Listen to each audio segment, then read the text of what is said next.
board recognizes the importance of hearing public comment at the discretion of the chair on items on the official agenda as well as other items not on the official agenda. And we ask that all questions and comments be directed to the chair and that all members of the board and others act in a professional and courteous manner. Once recognized by the chair, all persons addressing the board shall state their name and address prior to speaking. It is the role of the chair to maintain order. So I think we just have us here tonight, and we have RMLD staff, so there's no public to invite up to speak. We're going to, Dave, are you willing to be the secretary tonight? I volunteer. Okay. And it mentions here that Karen Herrick and Mark Doxter might be here from FinCom, but it appears not, so hopefully somebody is watching from home. This will be a brief meeting. We'll officially ask for public comment, but there's nobody here to offer such comment, I don't think, right? So with that, we just wanted to move on to the first item, which is, it's the intention of the board to schedule a special meeting that will be a board meeting, but also will provide information to the public about the topic of solar power and how to do sort of the larger scale deployments. And this is a topic that I get asked about a lot. I know my colleagues have been asked about this a lot, and people have different ideas, and there's some confusion out there about what can be done, and the programs are changing.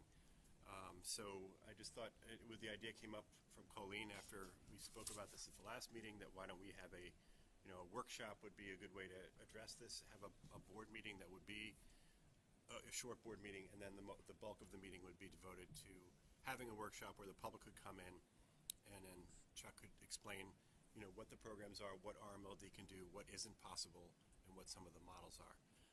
So that's the intention, and we wanted to discuss tonight. I don't know, Colleen, if you wanted to elaborate on that. Sure.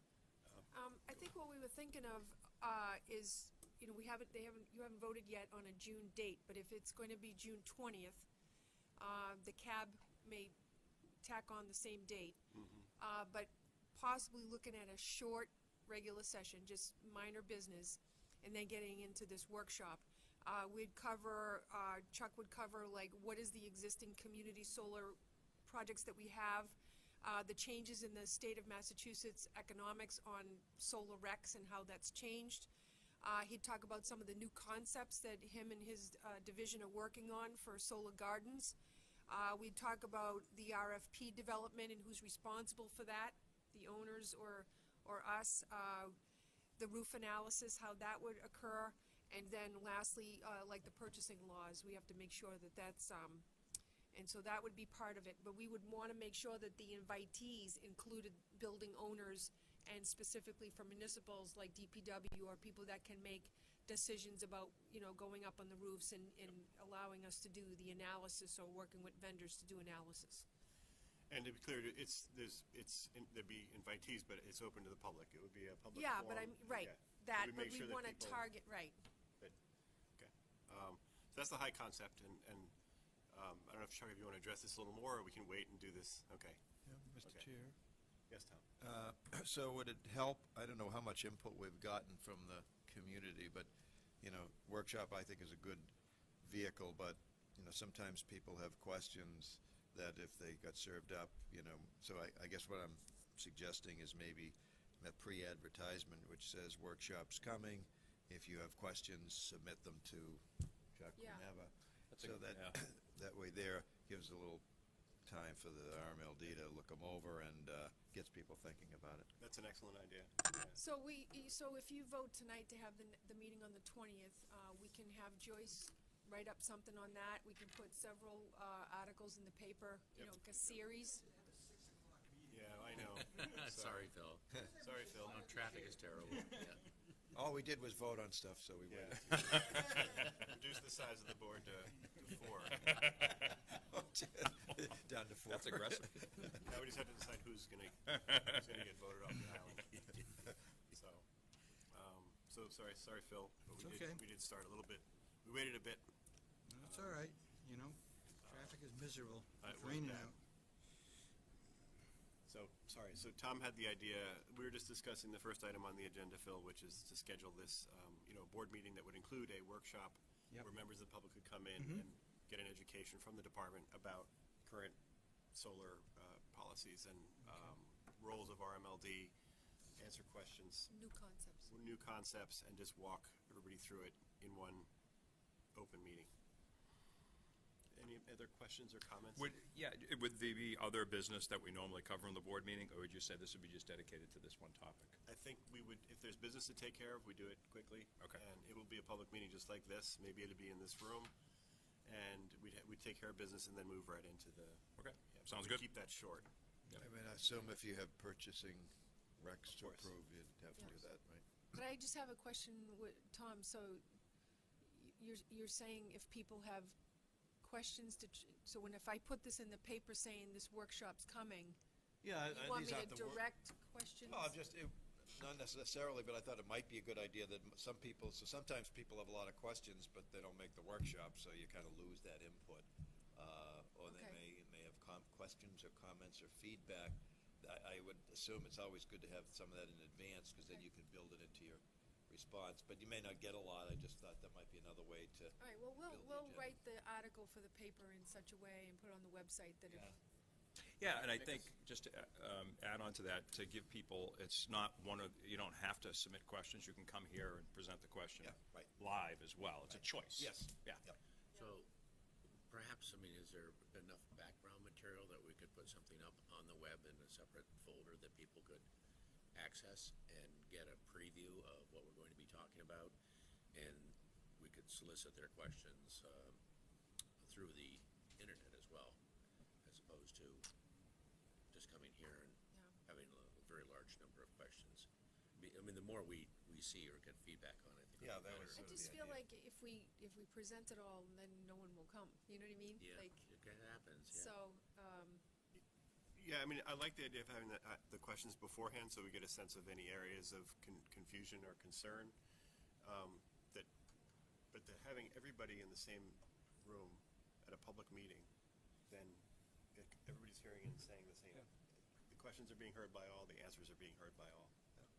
You know, yeah, it would be good to get the public officials there, Okay. building owners, the DPW people, so that, like Dave says, everybody's hearing the same thing. You fine? Well, That's fine? Yeah, I think, I've been getting mail, you guys probably have too, on solar, so it sounds like I'm guessing a lot of residents probably aren't sure what, should I be looking at solar, is my house, is it gonna save me money, or am I missing out, or, how does this relate to what they're doing at RMLD? So I think it's great timing. Okay. Yep, I agree. and it comes in the context, I know the department's working very hard on a very comprehensive look at all of these solar and batteries and all kinds of policies to take advantage of and adapt to a lot of changes that are coming, including electric cars. So I just want to thank Colleen and everybody for all the hard work that I know is going in right now. So Yeah, me too. it's really complicated, and a lot of good work is being done. Mr. Chair, so do you envision it as sort of like a half-hour information and, presentation and then Q&A, or how do you? Yeah, I would think that's exactly it. Good. Okay? Yep. Anything else? Okay.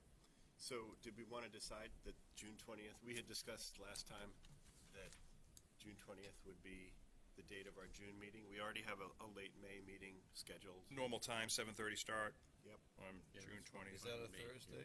Yep. Checking. It's a Thursday. Okay, let's take a look. Yep.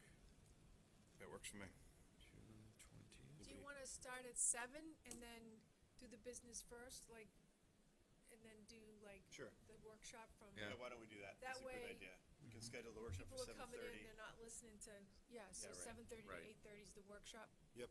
Okay. And in some emails about scheduling that had to do with whether people can come to the meeting, Phil, are you able to do that or no? Yeah, I should be okay with it. This is Okay. June the 20th, that's the 20th, Okay. right? Yeah, because I know both Yeah. you and John were on, we had a subcommittee at one point looking at Yeah. solar, and it'd be great to have everybody there. Yeah. So, Okay. Good as far as I know right now. okay. All right, June Do we 20th. need to vote on this? Nope. We don't need to vote. No Okay. vote. So we've scheduled it. Good. Thank you. Great. And the second item on the next item was just to kind of given that we've been through the 2 years of discussion on the pilot payments, just to kind of get an update from Colleen and what's the plan this year for how we are addressing and moving forward. Okay, thanks. So we hired a third independent party to take a look at the study that I had done, and they're updating it, and it's expected to be done late spring. Okay? And so when I get it, I'll send it along to you without deliberation, but then I'll do a presentation to you guys the same way I did my Okay. study, and then we take it from there. Okay. So that sounds like that would be, late spring means June 20th meeting by definition is the end of late spring. Right. So perhaps that first half hour, we could have, that could be a topic for that. And then we can set set a course for what we're doing. Yeah, I mean, we won't have enough time for Yeah, going into all we that, will we? need more time Yeah, just to have that's an hour. pretty No, heavy. but just to schedule. Maybe an executive summary of I- it. Scheduling. Oh, scheduling, okay, I see what you're saying, Are yeah. we gonna meet in July and August, or? Yeah. I would think so, yeah. We don't Yeah. usually have a board meeting in August, No, but we don't. Okay, so we just usually have one in July. So we can do, if we're getting it in June, back in Yep. June, and send it to you, you want some time to digest You- it. Right. So exactly. probably should make it the July meeting. Right. Fine. Because that way, if you look at it and you're like, I'd like you to get some more information in this, or, Okay. feedback back and forth, that you can send me Okay. individually. Yep. And then I can, The only question I'd have is the document at that point a public document, or is it, at what stage does it become a public document? And maybe we can, I don't know if we have the answer right now, but, I think they're probably gonna send a draft. okay. And just we get a draft and just make sure that they met all of the criteria of the scope. Yep. And once that's been determined, then I say, yep, this looks like it's met the scope, then they'll finalize it, and when they send it to me, it becomes a public document, but I'm gonna send it to you. I mean, Yep. unless someone comes in and requests it, Yep, it's okay. coming to a public meeting, so. Okay, so I would regard it, when it comes to you, and after that acceptance process, it's public at that time, so we don't want to wait too long Oh, no, to right. make it public. I'll send it right along to That's a you. good point. Thank you for that, and then at that point, we can be scheduling meetings and making clear, like, what our plan is for the rest of the year on moving forward and Yeah, making Mr. everything. Chair? Yes. Yeah, so, to that point, maybe at that point, we could, 'cause I think it would help to have a high-level timeline. Yep. So when we ideally would like to come back to the town with what we plan to do, Yep. and then move backwards, because otherwise we can still be busy doing stuff, but, there isn't kind of that goalpost there to kind of. Agreed. Yep, and to be clear about it, thank you, Tom. Okay, thank you. And then just as part of that, the 20-year agreement comes up next year, and wanted to just have a quick public discussion, Colleen, to update us on that and how, if at all, it overlaps with the payment topic. Yeah, it's, every 10 years, it continues for the next 10 years. Yep. So it's 20 years, but it's every 10 years it renews itself, so I don't anticipate any changes. We haven't gotten any feedback from Kathleen or the cab or anything, so I'm just assuming it's a regular 10-year revolving. Yep. Phil, can Yeah, I? but each of the towns has to vote in every 10 years, so there has to be votes every 10 years. Yeah. Right. So Okay. I don't know what you've got a timetable that's going on now at this point? 'Cause we usually- Kathleen is setting it up, right, but I'm not anticipating any changes, I think is Right. what Dave's asking, but, yeah, Kathleen's setting it up for, I know usually we go to each of the 4 towns at least and make an appearance and Yep. just let them, We do as a board, All or of us? the Well, manager no, I does? mean, I've gone in the past to some, when I was able to go. Yep. Being one of the architects of that agreement, I've always, Exactly. So what happened, how did it go? None of us were here 10 years ago except you. So Yep. on these 5, it was only you. It So just- what happened the 10 years ago? basically, Vinnie and myself went to each of the boards Yep, and just, we presented, and they voted at that point, okay. So, And there was those- no opposition in any of the committees. I mean, they get things in like, we got a double pole here, I see. we got a double pole there, Yep. what can you do for us here and what can you do for us there at the meeting? but that's, those are the kind of things. Okay. So it's just a matter of getting them and making sure the votes are in place. Okay. Tom? Yeah, so I had just a couple of questions. So I assume that is there a time date after which it automatically does renew? In other words, how do we determine when we go to the boards, but I mean, is there a time frame, like during this 10th year? If they don't vote, that means they're pulling out. Yeah, but by what date? I mean, is it? I don't remember that. I don't remember the. That would be helpful, exactly I think. Seems like we need some information. Yeah. Yeah, Tracy just made me a copy of it, and I didn't bring it with me, Okay, but. that's My fine. other, so that's one I question. can send you the date. Yeah. I think most importantly is what's the deadline date? Exactly. Right. I assume the board here has to vote as well, or not? So, And then the third question, which is really, so is it a 0 or 1? In other words, we renew, we don't renew, or, is it like any agreement, gee, we'd like to amend clause 2.5A1? No, you can't, you don't renew, you cannot change the agreement.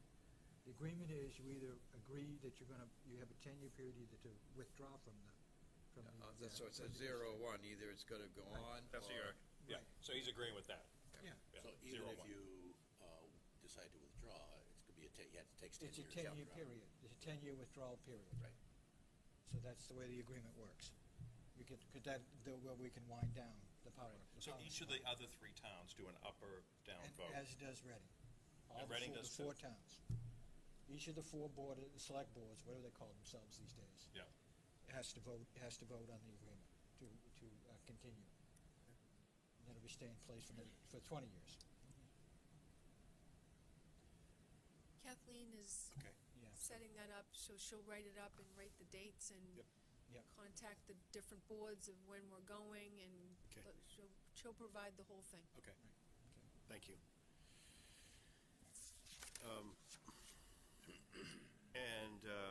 So the last item was, I think, and again, thank you very much, Chuck and Colleen. Been working on, this is about electric vehicle charging, that there's a very comprehensive program at RMLD for figuring out how to adapt the system to unexpected, influx of electric cars, and including what our rebate and incentive policies are.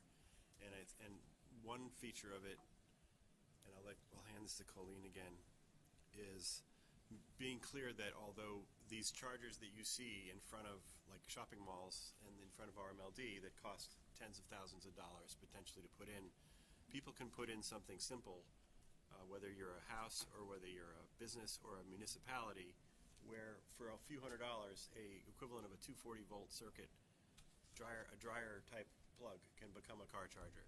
And that in recent days, the department has amended the rebate program to explicitly make it clear to everybody that that type of charger is covered, if I'm not misstating it, Colleen. I'll let Chuck do it. Do you have the paperwork? So that it's not a big lift to start, having your company, your public agency buy an electric car and be able to charge it is not a big lift. It does not require many thousands of dollars. It can be done for a few hundred, and that RMLD is there to help this happen for a lot of good reasons, including load growth. I may have misstated something, and I will now be Chastised. told just how badly I misstated it. Notice that I moved the mic, even though it's probably not live. Should be live. Well, the last time they told me the mic wasn't. I have always been told that it is the height of injudicious Yes. to amend or correct a Yes. chairman's remarks on that. That's So why I will elaboration would state be the word, that everything you said was bang on accurate. except for every third word. I have no amendments to that. I would like to note, as much as I appreciate getting kudos, that I have a pretty phenomenal team Yes. behind me. Yep. And redoing this has gotten input from a number of people that have been involved with the EV program prior to my arrival on the scene. Right. And have worked with existing customers Yep. to develop things. So this is a collaborative effort. And other than that, what we've done is try to catch up a little bit with where current metering capability for these systems is, current protection and interlock capabilities, and under what circumstances we can install these without having protections from inappropriate public access. When you put and I will call it a residential level charger, i.e. one without economic protections in place, people can't just go up and start using it. Usually those are in a residential garage or some other secured area. Yep. And those are not the kinds of chargers that we want generally out in the field where people can just pull in and Correct. take advantage of the availability of the electricity Right, that but- way. So we have highlighted where we think those would be appropriate, and I think it's also fair to say that as we develop this program and as we get experience working with customers, some of these definitions and boundary conditions that we've put in place may evolve a little Yep. bit and things shift and move. But for the most part, we've got an approach to putting chargers out in the field Yep. for our customers and the public at large, people who commute here from other areas.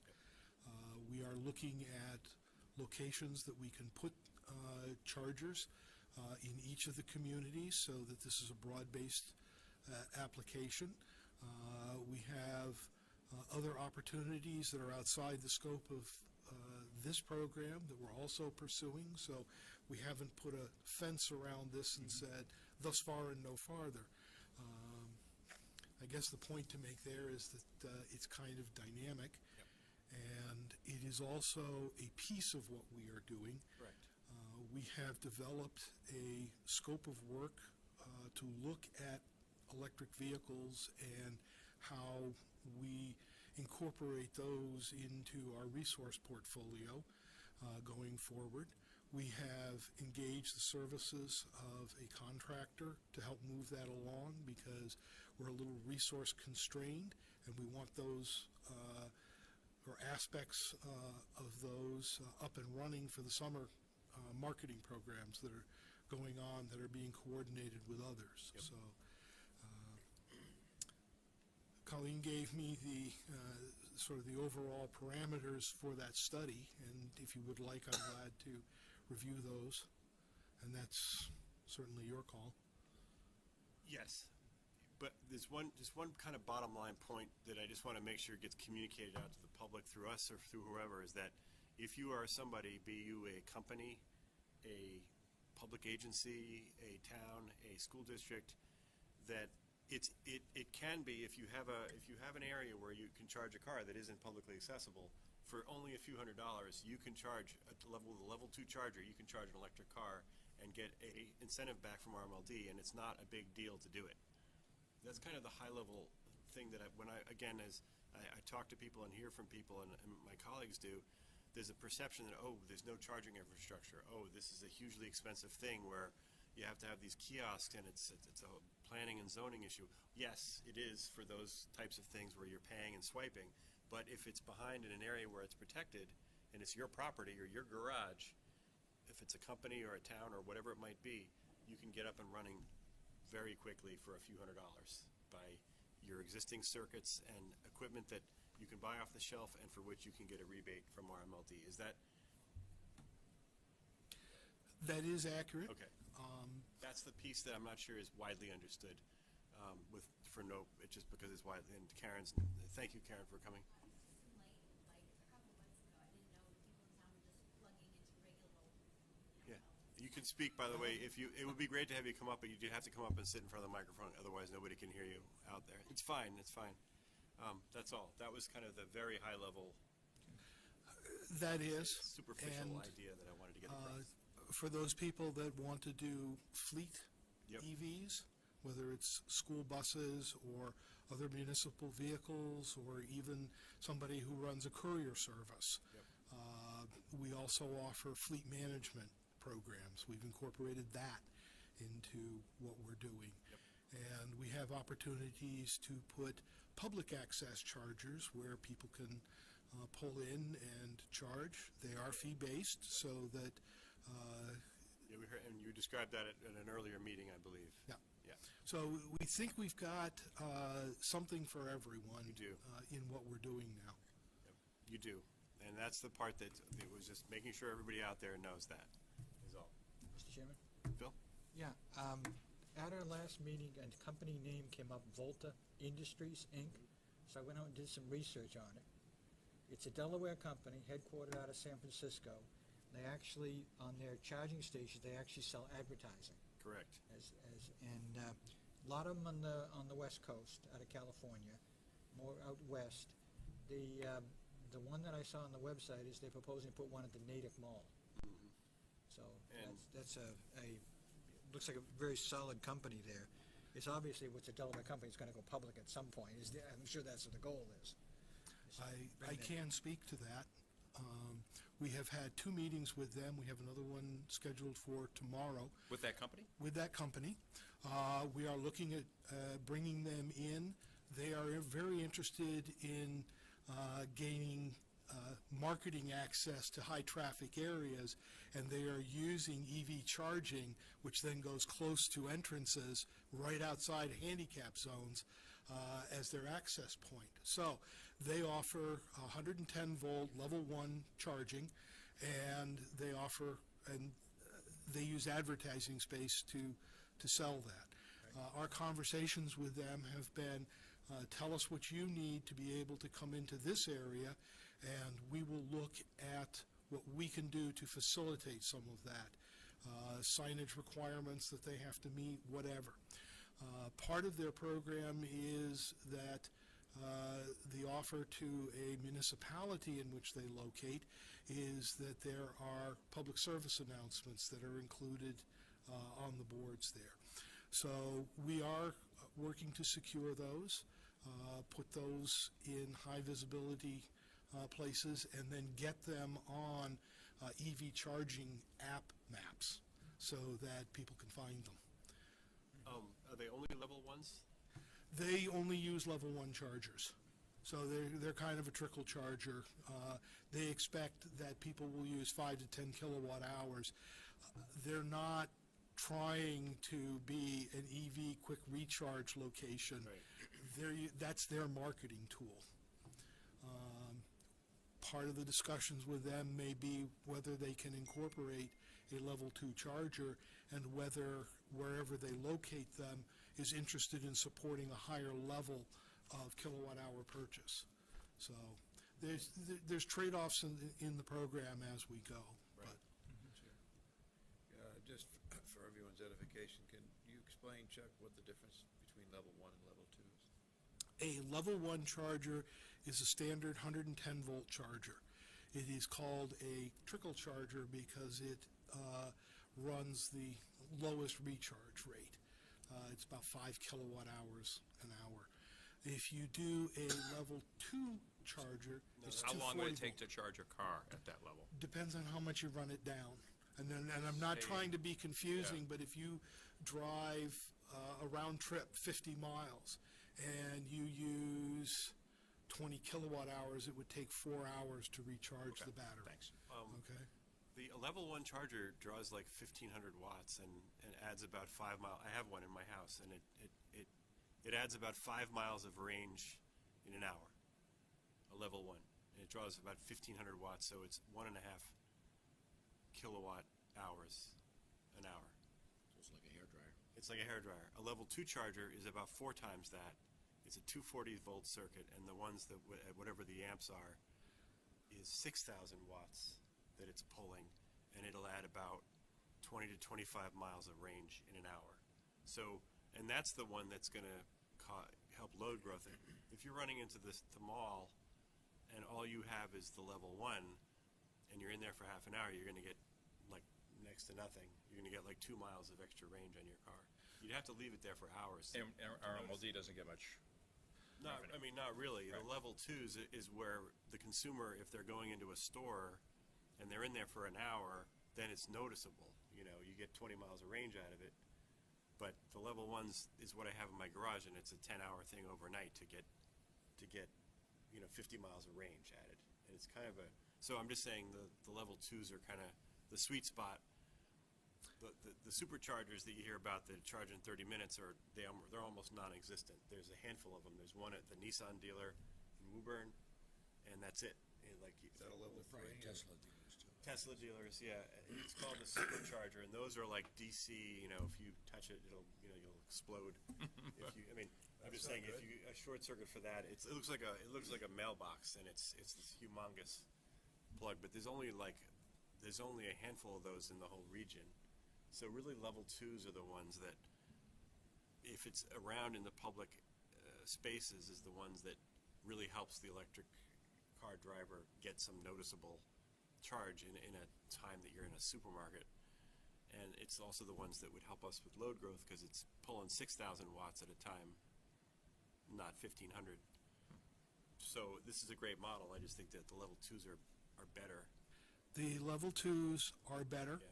Our program, where we're paying for the charging heads or making a contribution to the cost of the charging heads, is specified as level 2 and above 13 amps draw. Yeah. So Where we're giving money back. Yeah. Correct. We're not But- giving money to level ones. when we look at the Volta system, Yep. we're not making a contribution to the cost of Correct. the It's chargers. free. It's free, it's creating awareness. Yep.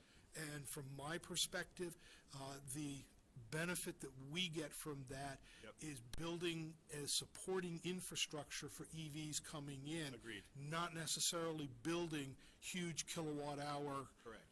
charging. Correct. That's a good point. And the only thing I would add to that, though, is that faced with a situation where you have a couple spots that a given retailer is willing to devote to this, and you have one shot at it, the level 2 is what, we wouldn't want to have it just be a level 1 for a decade when we could have had a level 2 in there. Yeah. So, it's, And the difference would very likely be that we would need to put in a head that Yep. would take a Visa or charge card, so that people who are using those charging stations are paying us for the kilowatt hours.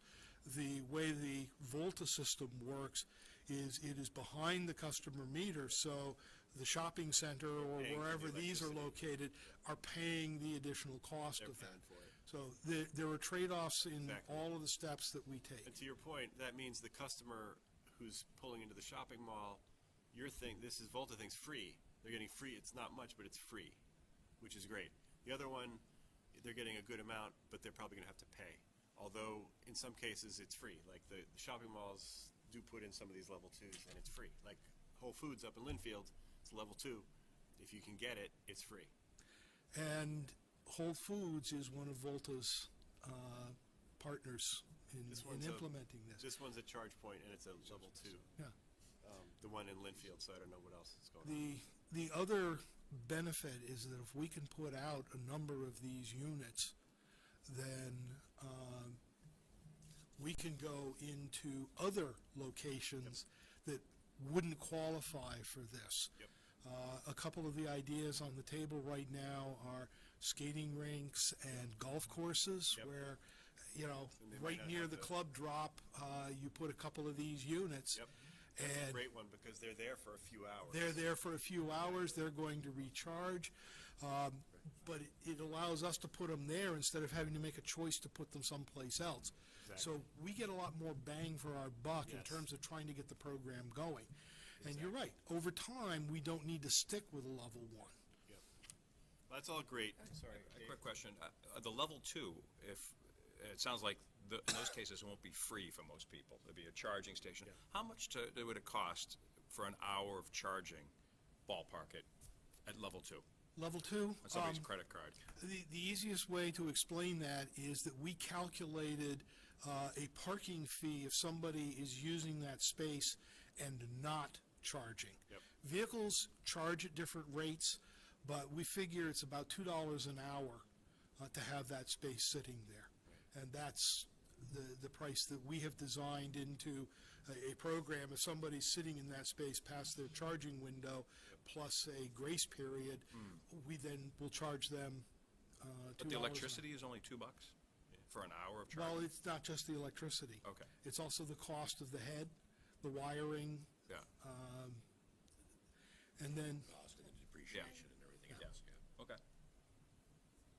Yes, I just wanted to, this program that Chuck is talking about, there's a number of elements that go into it. I don't want anybody to misunderstand that, you know, we currently have residential and commercial EV rebates that are on the website. Correct. Okay? But the program, we're looking at those in more detail, but we have a comprehensive program. I just want to run through the list real quick. Please. So that you understand what we're studying, and this is why it's going to take until probably early summer Yep. to come up with it, all right? So develop the charging station infrastructure, residential, commercial, all 4 towns, non-carbon resource offset acquisition, EV customer database, number of vehicles, average uses, that's the analytics, like with maybe Sagewell, marketing, vendor support activities, North Shore cooperative activities, informational campaigns, and EV fleet opportunities. So we would build a foundation of what, you know, off-peak load management, like with the buses and stuff, rates and credits, tracking EV technology developments, planning and zoning coordination with the towns. That's like pre-construction and planning board, funding options, mass grants, Reggie money, VW funding, rebate programs, monitoring and tracking program capabilities, establishing goals, objectives, integrated programs into forecasts and budgets. So those are the components of the program, and we're studying each one of them. So Right. it's, So it's all fabulous, and you know, everybody right now has wiring in their buildings, and many of the circuits are 240 volt. And the only point I wanted to come back to is that right now, you have that infrastructure in your building, in your company, in your town, in your school, and for a few $100s, you can put a charger in and be charging a level 2 right now. And can you just, Chuck, what is the rebate that an entity could get for such a thing in a protected setting where the public can't really get at it, or I believe it's if we're looking at what we typically call a residential charger, that is without access protections, the model chargers that we're looking at are about $750 a piece, and we're looking at covering the cost of those. And we, you can look online, and that's roughly or even less what it costs to buy one of these. Plug it into a dryer outlet, you're good to go. And whether it's residential or another type of entity. And to qualify for the rebate, just to be clear, it's not just a level 2 charger, but it's a level 2 charger with network capability, Okay. i.e. we can take a look at the charging history Yep. At that location. Yep, very important. Thank you for that clarification. That's all. Just wanted to make sure the public knew that we're helping everybody out in every kind of context, and you can be up and running very quickly for short money, and RMLD is there for you. And thank you, Colleen and Chuck. Yeah. Yep. So Chuck, I don't, part of this might be the scope of what Colleen just read, but any sense of, say, the 4 towns together, how many electric vehicles there are out there? Do we have any intel on that? Right now, what we have is not guaranteed accurate. Yeah. But the information that we possess tells us we may be in the range of 200 to 250 EVs currently in the service territory across all That doesn't 4 towns. include how many people travel to work to Wilmington, or, there might be people that come to our territory. We do know that we have 14 charging stations at Analog, and those charging stations are generally full. I don't know whether the vehicle owners at those charging stations, using those charging stations, travel within our service territory to work or are coming from outside the service territory. That's a big population for one company location. And they have more in their development plans. Yeah. Good. Thank Thank you very much, Chuck. Yep, excellent. Okay. Oh, and one final question. How's our charger get used here? Do we have any statistics? Any data on the charger here? I'm sorry, I didn't hear the question. Data on the charger. We have a charger outside, right? Vehicle charger. We have a couple of chargers outside. I do not have the data on those myself. I don't know how frequently we collect those, but I can find out. Thank Can I you. make another point? Yeah. I can't hear anything, so, Hamid, can I ask you to talk to Paul McGonigal about when we have meetings that maybe we can shut off the, because I can't hear Chuck. It's probably going through the speaker and onto RCTV, but I can't hear anything. Is it because of the AC or? Yeah, It's I'm We're just probably wondering gonna if need that a there's, little bit more, though, during the summer. What? We're gonna need that a little bit more during the summer. No, we can just sweat. We can change the dress code. We do that. Change the dress Or we code. could change, have Chuck right over here in the middle. That's a first for me. When I was a swimming official, my voice boomed across 50-meter pools. They heard me at both ends. So, Okay, I think that, that concludes this topic. Karen, you had Karen Herrick is here from FinCom. Did you have a question? You said something earlier, and if you did, you could come up. If not, I don't want to put you on the spot. Okay, do you want to come up and ask your question? And just ID yourself, and I guess you're, Dave, I have one more thing when she's done. okay. Is that mic on there? Yeah, it is. And just identify yourself and ask your question. And this is the expanded public comment period for people who weren't here at the beginning. Okay. Thank you. Can you hear me? Yep. We can.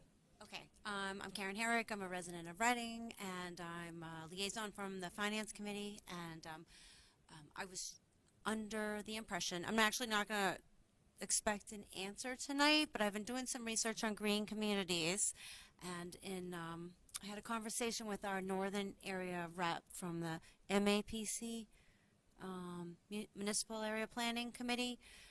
So there's some unique things about municipal light departments, you guys all know. But what he did say is that currently our state legislatures are talking about how to make it easier for municipal light departments to get involved, be members. And I didn't know whether that might be something that you all would want to follow up with, say Jason Luce or whomever, or would that be something that the Reading Select Board should follow up if they're having a conversation? You know, if we wanted to. We're already involved, like, looking into that. Chuck, if you want to give a brief update like we did last month on that? it happens that the executive director of Green Communities lives in Linfield. And I have already had, I think, 2 conversations with him. There is an opportunity in the statute where if we have a ratepayer within our service territory who is taking service from an investor-owned utility instead of us, we can work with Green Communities. We have not paid into the Green Communities Fund. We've had our own fund and we've run our own programs. And it's ultimately the towns themselves that would need to participate.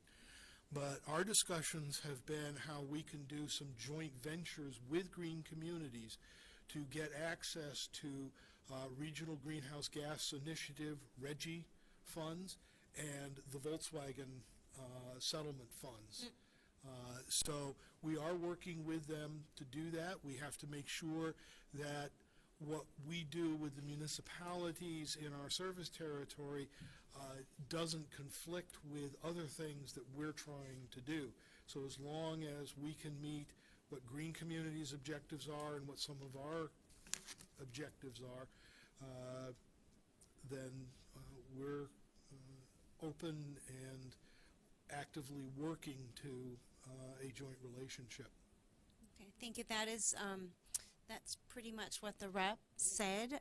Merrimack recently joined Green Communities because they were able to locate a ratepayer of National Grid.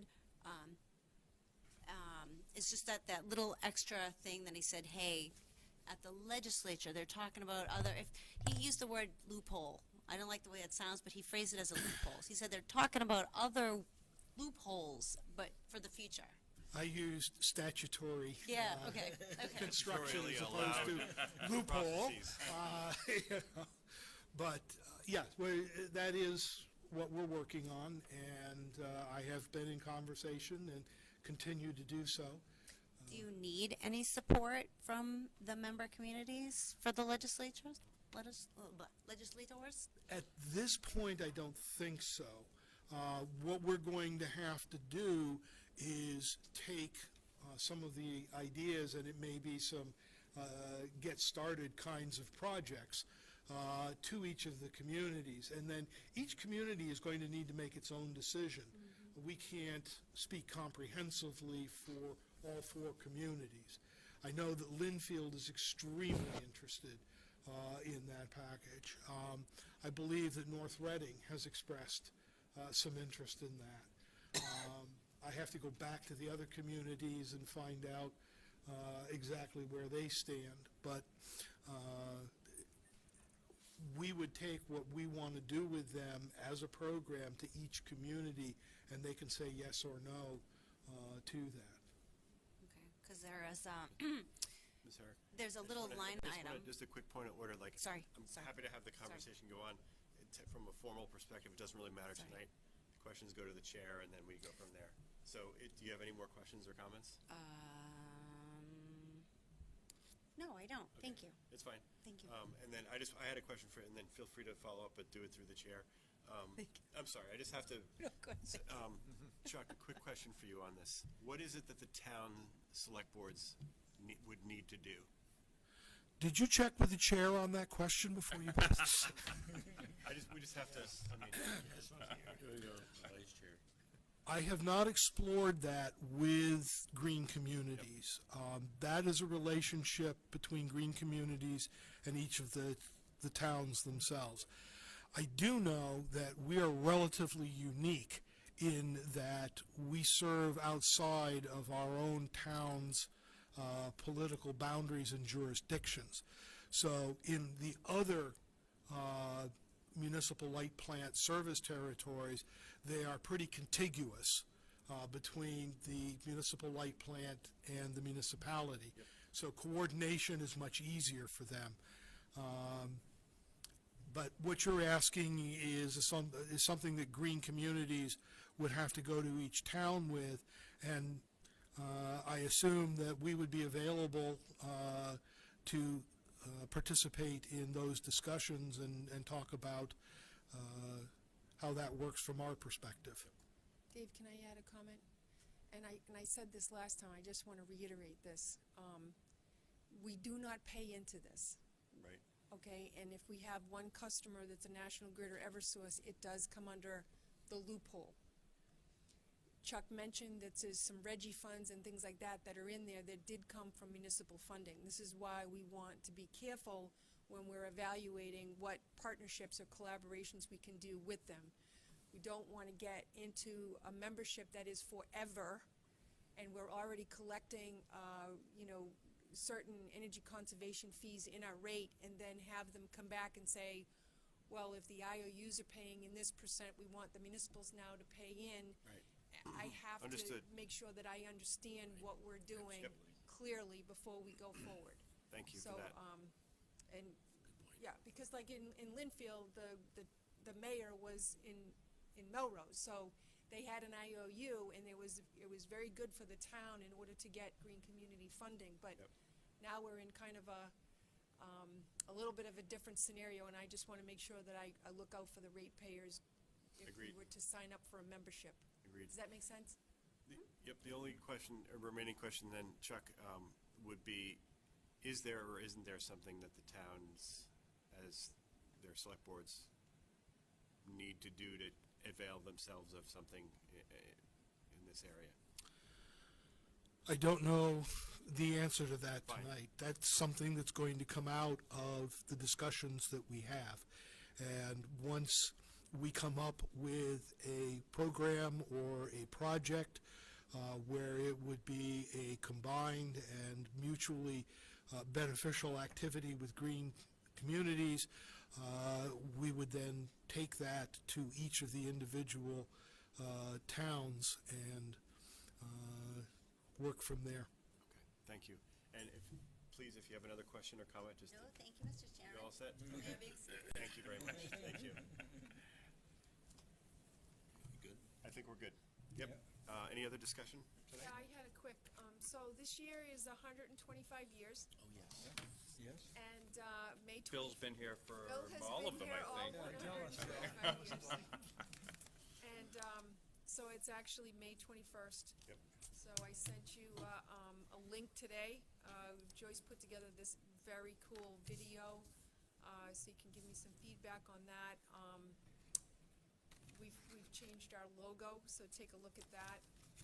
So what I'm proposing in order to, not spend money and try to consolidate what we do, even though it's in May, the first week of October is National Public Power Week, and we usually do an open house and things like that. So what I would be suggesting is possibly on October 10th, that Thursday, that after we're done with the open house, maybe we have a little reception, and then we'd do the board meeting. So everyone's kind of here, and we can invite the public officials to come and do a little celebration, but to keep it, within the cost that we're really already spending on the open house. And we're also gonna have some ads from 1929. You'll see one of them in the video, but there's a whole stack of them that we've gone through, and she's gonna put those on the website. They're really cute. So give me feedback if you want, just email me directly, but otherwise, she's gonna post up the video and everything for the to commemorate 125 on the 21st of May. Yeah, very good. Nice. Thank you, Colleen. Thank you. Anybody else? Nope. No? So we move to adjourn? Are we all set? Adjourn, yes. Second? Second. Okay. All in favor? Boom. Aye? Aye. We have adjourned the meeting. Thank you, All right. everybody, for coming. Thank you.